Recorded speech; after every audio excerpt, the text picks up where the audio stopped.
क्या हुआ है, क्या तस्वीरें रही हैं, क्योंकि ये जो जगह हमने जैसी देखी है बिल्कुल अलग दिखाई दे रही है उससे अब। जी बिल्कुल। जिस तरीके से क्रिमिनल्स जो होते हैं ना वो आपके पीछा करते हैं, आपका पूरा पीछा करके वो पूरी जांच पड़ताल करते हैं, आप कहाँ जा रहे हो, क्या कर रहे हो, किस टाइम पे आते हो, किस टाइम पे निकलते हो, जो जासूस होते हैं। इस तरीके से मेरी जासूसी हुई है, मेरा फॉलो अप हुआ।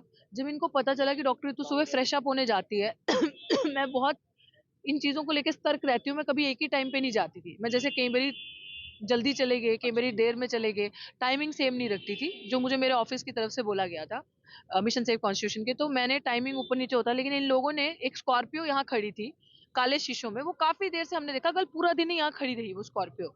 हमें लगा भी एक सेकंड के लिए कि उसके अंदर से कोई पीप इन कर रहा है, देख रहा है, ऐसे घुस रहा है और देख रहा है, लेकिन फिर हमें इतना शक नहीं हुआ। लेकिन उसके बाद क्या हुआ कि जब मैं गई मिड नाइट यहाँ से फ्रेशन अप वगैरह होने के लिए, दिन उजाला भी था और अंधेरा भी था, क्योंकि आजकल फॉग रहती है, धुंध तो पता है। इन्होंने पूरी प्लानिंग करी और वेट किया कि मैं आ रही हूँ, वापस नहीं आ रही हूँ, और इन्होंने दिन का वो टाइम चुना डकैती करने के लिए। पूरी डकैती हुई, पूरी चोरी हुई। आप देख लो यहाँ का हाल कैसा, धरना प्रदर्शन था यहाँ पे। मजलूम साथी जो मेरे यहाँ बैठे थे बेचारे, उनको किडनैप कर लिया गया और उनका कोई अता पता नहीं है वो कहाँ पे है, उनको कहाँ रखा है, वी हैव नो इन्फॉर्मेशन। किस जगह उन्हें छुपाया, वी हैव नो इन्फॉर्मेशन। अब सिचुएशन, स्थिति ये है कि सब कुछ आरएसएस के इशारे पे हो रहा है। इन्होंने ये साजिश के तहत किया, क्योंकि अगर मैं सामने होती तो मैंने कानून पढ़ाती, मैंने सिखाती। इन लोगों ने सामने वो पोस्टर देखिए कैसे धोखाधड़ी का पोस्टर लगाया, चेतावनी 144 का। ये चाहते, अगर ये कानून को, ये अपराधी को बचा रहे हैं ना, सविता रॉय को, ये क्रिमिनल को बचा रहे, अगर ये चाहते तो ये मुझे एक पर्ची देते, मेरे हाथ में देते, मुझे बताते कि ये है, आपको नोटिस दे रहे हैं हम, ये नोटिस देते, उसके बाद मुझे बताते कि ऐसा ऐसा करना है या ये सेक्शंस है या आप धरना स्थल को चेंज करो या कुछ भी करो, कोई भी चीज। डायलॉग होता, there is no dialogue, I have no prior information, किसी चीज का मुझे नहीं पता, और जबरन तरीके से ये किया गया। लाठी के लिए इतने सारे लाठी लेके खड़े थे, पूरी फौज बुला ली, एसएचओ साहब ने, पुलिस प्रशासन पूरा गुंडागर्दी से हमें चारों तरफ से छावनी बना ली थी, इसको वो कर दिया हमारी आवाज दबाने के लिए, क्योंकि हम अम्बेडकर की बात कर रहे हैं, हम संविधान को बचाने की बात कर रहे हैं, शिक्षा को बचाने की बात कर रहे हैं। मैडम ये गुना है सिर्फ हमारा, सिर्फ ये। आप मुझे बता दें, आप हमें पहले दिन से कवर कर रहे हैं, क्या आपने हमारी साइड से कभी भी कोई ऐसी चीज देखी जो संविधान के दायरे के बाहर हो? क्या क्या दलीलें दी जा रही है कि इतने दिन तक जब आप लोग यहाँ बैठे थे तो एकदम से हटाने का क्या? पता ही नहीं क्या दलीलें दी जा रही हैं, हमें कुछ नहीं पता, बट कह रहे हैं ये नोटिस पढ़ो, आपने, आपको ये नोटिस देखो, पढ़ो। ये जबरन आज यहाँ से सब कुछ उठा के ये नोटिस लगाया। अगर नोटिस पढ़ना ही था, लगाना ही था, तो आप ये कॉपी हमें दो ना। ऐसे जो साहब डायरेक्ट मेरे साथ कम्युनिकेट करते हैं थ्रू मोबाइल, तो वो मेरे से कम्युनिकेट कर सकते थे, वो मुझे बता सकते थे, मैसेज दे सकते थे।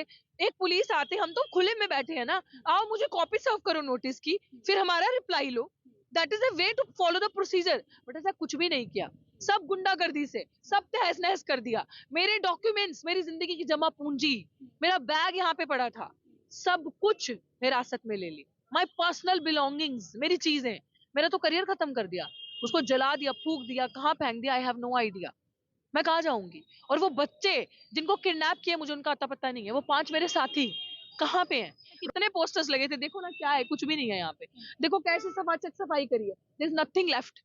जब हमारी जितनी बार भी आपसे बात हुई, बाबा साहब की प्रतिमा के बारे में भी बात हुई, लगातार हमने आपसे चर्चा की, तो वही सारी चीजें दिखाई दे रही थी जो इस धरने में एक अलग से दिखाई देती थी, सारी चीजें, वही चीजें हटा दी गई हैं और इतने बुरे तरीके से। बिल्कुल, इतने बुरे तरीके से, सोचो कितनी नफरत है इनको बाबा साहेब से। ये अम्बेडकर से डरते थे, हैं और डरते रहेंगे। इनको सिर्फ दिक्कत इस चीज से कि यूनिवर्सिटी के अंदर जो भगवाकरण हो रहा है वो बना रहे, यूनिवर्सिटी के अंदर अम्बेडकरवाद की विचारधारा ना फैले, यूनिवर्सिटी के अंदर नीली क्रांति जिस तरीके से फैल रही थी, लोगों को जागरूक कर रहे थे, अन्याय के खिलाफ आवाज उठाना सिखा रहे थे। डॉक्टर तू हक अधिकार की मांग करी, डॉक्टर तू इन पुलिस को कह रही थी खाकी वर्दी के अंदर गुंडे मत रहो, उस संविधान का, इसका सम्मान करो जिसकी वजह से तुम्हारे शरीर पे वर्दी है। डॉक्टर तो इन्हें बता रही थी कि आप क्रिमिनल को अरेस्ट करो, मजलूमों पर डंडे चला के क्या करोगे? मजलूमों पर तो सदा ही डंडे चलाए हैं तुम लोगों ने, मजलूमों को तो सदा ही बिना गलती के जेलों की सलाखों के पीछे तुम लोगों ने रखा है। फिर ऐसा क्यों, हमारे साथ ये ऐसा क्यों होता है? यही तो मांग रहे थे ना हम इनसे। लेकिन फिर भी आप यहीं बैठी हैं, यहीं से धरना बिल्कुल हटाया। बैठी रहूंगी, यहीं बैठी रहूंगी, जितनी बार बर्बत्ता करेंगे उठाएंगे, बार बार यहाँ बैठूंगी, क्योंकि मैंने इसको पढ़ा है, ये मुझे इजाजत देता है। इनके माता पिता ने थोड़ी ना मुझे हिम्मत दी है, इजाजत दी है, मुझे इसने हिम्मत दी है, मुझे इस शख्सियत का, ये मैं इनकी वंशज हूँ। आप मेरे को मार सकते हो, हमारे शरीर को खत्म कर सकते हो, but you can not crush our ideas. आप हमसे हमारी आवाज और आइडियाज नहीं छीन सकते। हमने इनको पढ़ा है, इनको समझा है। एज लॉन्ग एज इनका हाथ हमारे सर पे है, हम ऐसे ही निर्दयता से लड़ते रहेंगे।